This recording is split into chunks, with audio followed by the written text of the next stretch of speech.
You need the arsenal of fire tools. A nice pail, a screen, the rack, the logs, the log rack.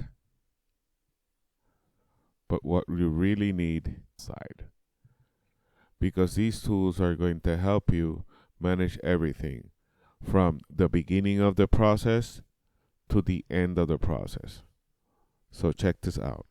In the rack, you have shovel, because that's what you're gonna use for getting all the embers when the fire burns through, and you want to clean the fireplace. You're gonna use the shovel. This is going to be to move the fire around, the fire, like the logs around, and the other tool is to basically put the log there. I mean, we don't use that one too much, but we also have a broom that we use with these tools. Totally recommended.